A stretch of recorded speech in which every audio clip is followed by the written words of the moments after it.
If you remember in our last video, we went up to the big city to find Home Depot and spend a lot of money on wood and supplies and things for the van.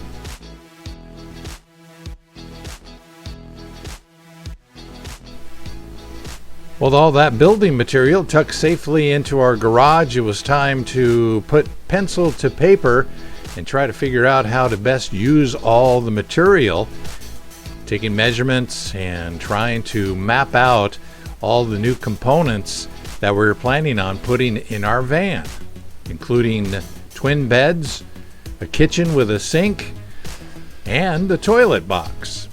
Just finished kind of roughly taping out dimensions and measurements inside the van with the new layout.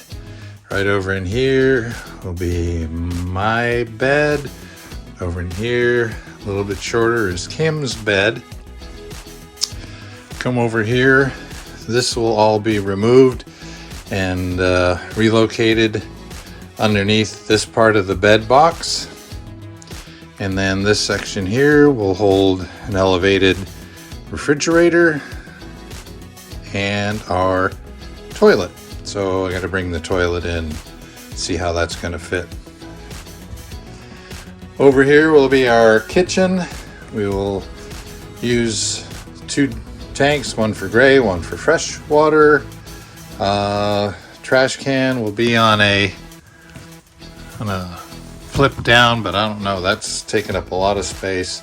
And then our 1 burner butane.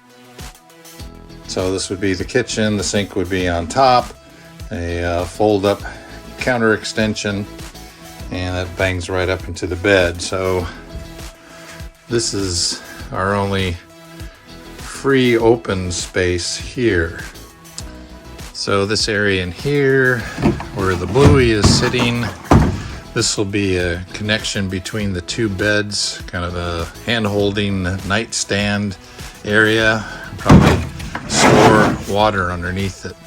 This is the drawer from our old setup, and I'm gonna try to see if I can't rework it either on this side, probably this side, because over here I'm gonna build an enclosure for our small propane tank that we take out to use, and lower this down so the bed can sit right on top of this, and we'll still have use of this drawer for something.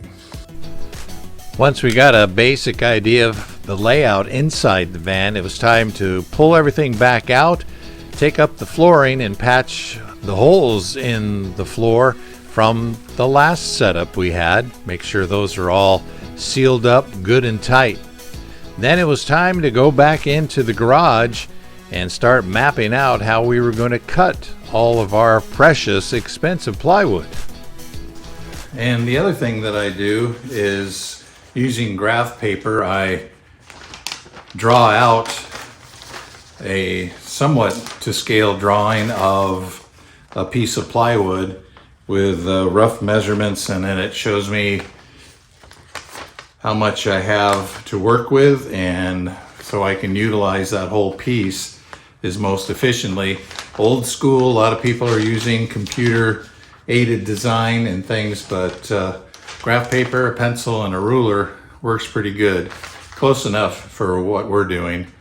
So that's how we map it out to try to get the most use out of a piece of plywood.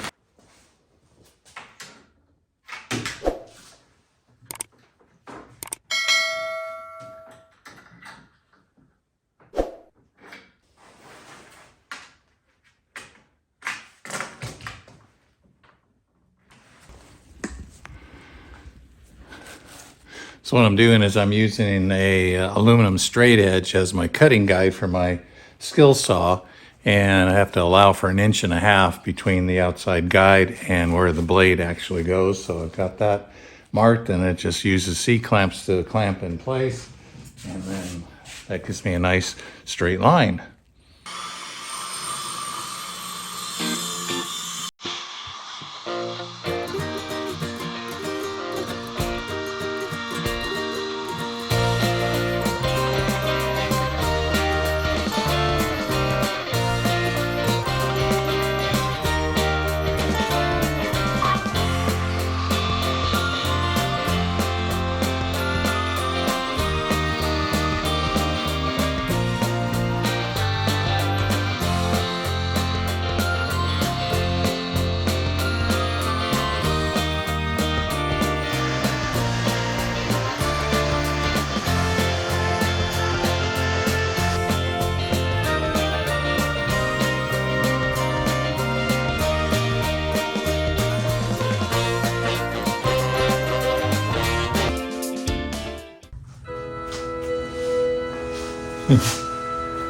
Stepping into the plywood confessional.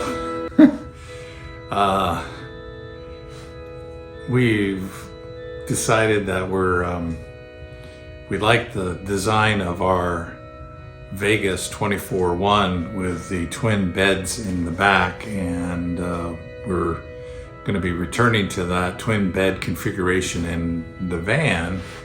And so to do that, we've taken out the Adventure Wagon Moab bed platform, and I want to utilize the L-track system that's already in the van as anchor points for each twin bed, or I guess it'd be kind of a twin. They're going to be 78 on my side by 25 and 70 by 25 on Kim's side, and then inside the boxes will be additional storage with lift up lids, and on my side of the van, the forward section of the bed box will contain our batteries and all our electronics and things.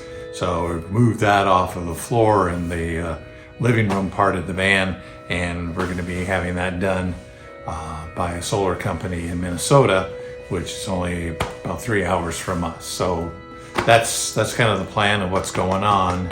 And so right now I'm just kind of trying to figure what's the best way of doing that and use the least amount of materials to save a few bucks here and there. One of the benefits of getting a bunch of stuff from Amazon, you got lots of cardboard around before you recycle it.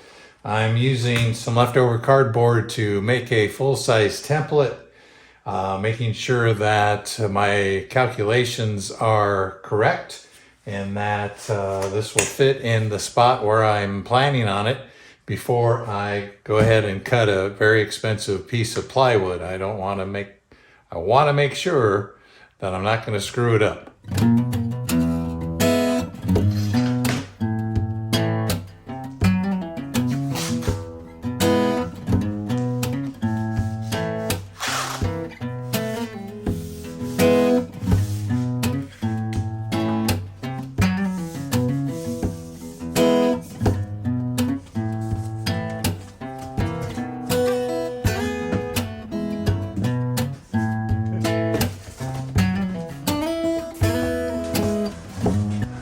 All right, it took some futzing, but I've got a nice, good fit on the cardboard, so transfer that onto the plywood. It's a little bit futzy, but I'd much rather be futzing with a piece of cardboard than carrying a heavy piece of plywood back and forth and from the shop out to the van, cutting a little bit, bringing it back out, that type of thing. So I can use this now as a pretty accurate template for cutting my plywood.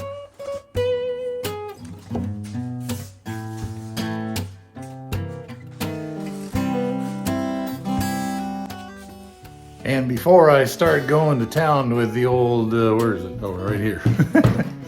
With the old jigsaw, I want to make sure that I'm perfectly confident with the lines for my cut. So what I do is I go and get myself a cup of coffee and ponder it for a little bit.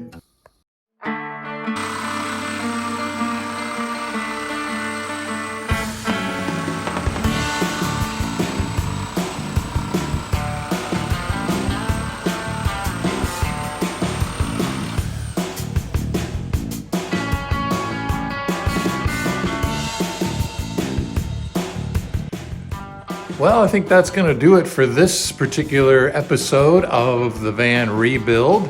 Again, thanks for subscribing, liking, hitting the notification button, and coming up in the next video, we're going to be finalizing and finishing up those bed boxes. I've got some deliveries coming for the van, so we're excited about that, and we'll also continue to work on the interior. In the meantime, I got a lot of sawdust to sweep up. We'll talk to you next time. Thanks for watching again.